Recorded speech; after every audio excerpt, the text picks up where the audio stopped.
Praise the lord. ప్రభువైన యేసుక్రీస్తు నామంలో అందరికీ శుభము, జయము కలుగును గాక. ఆమేన్. దేవుడు మనకు ఈరోజు ఒక క్రిస్మస్ సందేశాన్ని లేమెకు ద్వారా మనకి క్రిస్మస్ సందేశాన్ని చెప్తున్నారు. ఏమని చెప్తున్నారు? మనం విందాం. ఆదికాండము 5వ అధ్యాయము 25వ వచనం నుండి 31వ వచనం వరకు చూద్దాం. మెతూషెల 187 ఏండ్లు బ్రతికి లేమెకును కనెను. మెతూషెల లేమెకును కనిన తర్వాత 782 ఏండ్లు బ్రతికి కుమారులను కుమార్తెలను కన్ను. మెతూషెల దినములన్నీయు 969 ఏండ్లు.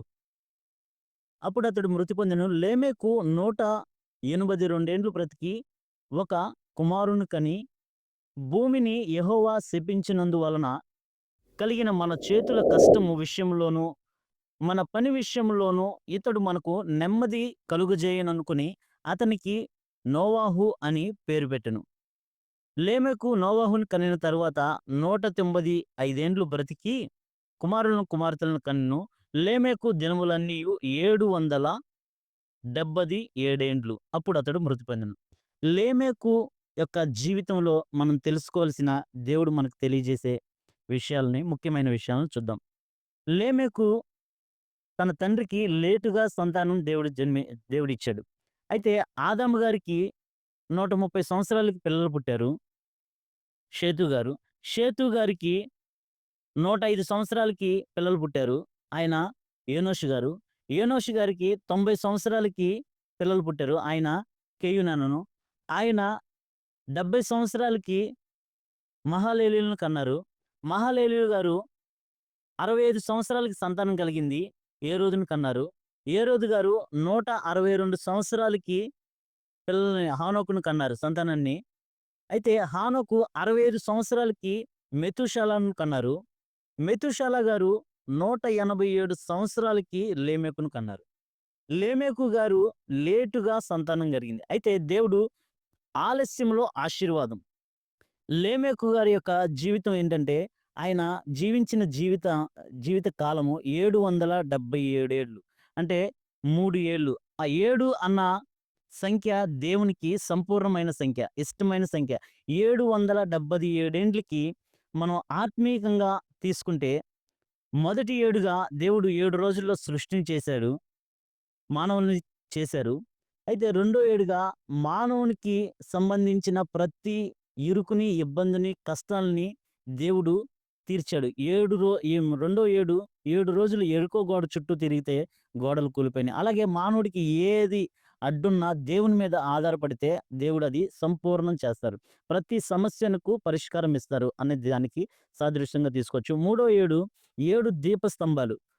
పరలోకంలో 7 దీపస్తంభాలు. ఇది ఎంత భూత, భవిష్యత్, వర్తమాన కాలానికి సంబంధించిందిగా మనం చూడగలం. అయితే లేమెకు చెప్పిన మాటలేంటంటే, తన కుమారుని ద్వారా రక్షణ కలుగుతుంది, నెమ్మది కలుగుతుంది అని యోనోస్ లేమెకు గారు ప్రవచించారు. ఆయన మాట్లాడారు. అయితే మన పరమ తండ్రి అయిన దేవుడు కూడా తన కుమారుడైన యేసుక్రీస్తు ద్వారా లోకమంతటికీ రక్షణ కలిగిందని దేవుడు చూచారు, దేవుడు చేశారు. ఆ యొక్క పరమ తండ్రి అయిన దేవుని కుమారుడు యేసుక్రీస్తు ప్రభువారు లేమెకు గారి సంతానంలో రావడం, లేమెకు గారి జీవితంలో 777 ఏండ్ల సంవత్సరాలు ఆయన జీవించడం, మనం దేవుడిచ్చిన మనకి ఆత్మీయ ఆహారం. ఈ 7 అన్నది సంపూర్ణమైనది కాబట్టి, ఈ యొక్క గొప్ప విషయం ఏంటంటే, దేవుని మీద ఆధారపడితే మనం సంపూర్ణులుగా ఉంటాము. అలాగే బైబిల్‌లో ఇద్దరు లేమెకులున్నారు. ఒకటి కయీను సంతానము, 2 షేతు సంతానం. కయీను సంతానం హింసకు, గర్వానికి, ప్రతీకారానికి, పాపానికి ఆ యొక్క సాదృశ్యమైతే, మరి షేతు సంతానము లేమెకు, మెతూషెల కుమారుడైన లేమెకు సంతానం ద్వారా నిరీక్షణ, విశ్వాసం, నెమ్మది, దేవుని వైపు చూడడానికి సాదృశ్యంగా ఉంది. అయితే లేమెకు గారికి యేసుక్రీస్తు ప్రభువారికి ఉన్న పోలికేంటంటే, లేమెకు నెమ్మది కలుగుతుందని సూచించాడు, చెప్పాడు, ప్రవచించాడు. అయితే యేసుక్రీస్తు ప్రభువారు తానే నెమ్మదినిచ్చేవాడుగా వచ్చాడు మనకి. లేమెకు గారు భవిష్యత్తులో రక్షణ చూచారు. యేసుక్రీస్తు ప్రభువారు ఆయనే రక్షణగా ఉన్నారు. లేమెకు గారు విశ్రాంతి అని పేరు పెట్టారు నోవాహు గారికి. కానీ యేసుక్రీస్తు ప్రభువారే మనకి విశ్రాంతిగా ఉన్నారు. మత్తయి సువార్త 11వ అధ్యాయం 28వ వచనం చూస్తే ఆయనే మనకి విశ్రాంతినిచ్చేవారుగా ఉన్నారు. లేమెకు తన కుమారుని ద్వారా విశ్రాంతి వస్తుందని చెప్పారు. యేసుక్రీస్తు ప్రభువారే మనకి విశ్రాంతి అని, యేసుక్రీస్తు జన్మ ద్వారా దేవుడు మనకు విశ్రాంతిని దయచేశారు. ఇదే యేసుక్రీస్తు ప్రభువారి ద్వారా మనకిచ్చే విశ్రాంతి. ఈ విశ్రాంతే నిజమైన క్రిస్మస్. మానవుడికి విశ్రాంతి, నెమ్మది దొరకడం అన్నది దేవుడు ఇస్తేనే జరుగుతుంది. అదే యేసుక్రీస్తు ప్రభువుని కలిగి ఉండడమే నిజమైన క్రిస్మస్.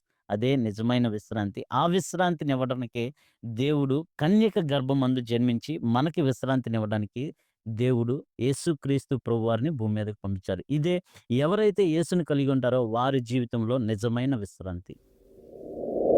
కృపగల దేవ, దయగల తండ్రి, కనికరం కలిగిన ప్రభువా, మీ పరిశుద్ధ నామానికి వందనాలు, స్తుతులు, స్తోత్రాలు చెల్లించుకుంటున్నాం ప్రభువా. అయా నీతిమంతులను జ్ఞాపకం చేసుకుంటూ ఆశీర్వాదకరం అన్నారు కదా ప్రభువా. అయా మరి అయా ఈరోజు లేమెకు గారిని నాయన జ్ఞాపకం చేసుకున్నాం. మీ కుమారుడైన యేసుక్రీస్తు ప్రభువారినైనా లేమెకు గారి సంతానం ద్వారా నాయన లేమెకు గారు నెమ్మది వస్తుంది, విశ్రాంతి వస్తుందని సృష్టించారు. అయితే నాయన ఆ నెమ్మది, ఆ విశ్రాంతి యేసుక్రీస్తు ప్రభువులో నెరవేరినందుకు నాయన మా కొరకు నాయన శరీరధారిగా మీ కుమారుణ్ణి నాయన మా కొరకు మాకు విశ్రాంతి కలగడానికి పంపించారు. మీకు వందనాలు, స్తుతులు. అయ్యా ఎవరైతే నాయన మీ కుమారుని కలిగి ఉంటారో వారికే నిజమైన క్రిస్మస్, నిజమైన విశ్రాంతి అని మాకు తెలియజేస్తారు. ఇట్టి విశ్రాంతి ఇట్టి నెమ్మది నాయన నాకు, మా కుటుంబాలకు, అయ్యా వినుచున్న ప్రతి ఒక్కరి కుటుంబాలకు, కుటుంబంలో ఉన్న ప్రతి ఒక్కరికి నాయన మీరు విశ్రాంతి దయచేస్తారని నమ్ముతూ, విశ్వసిస్తూ నజరేయుడైన యేసుక్రీస్తు నామములో అడిగి పొందుకొని ఉన్నాం మా ప్రియ పరలోకపు తండ్రి. ఆమేన్.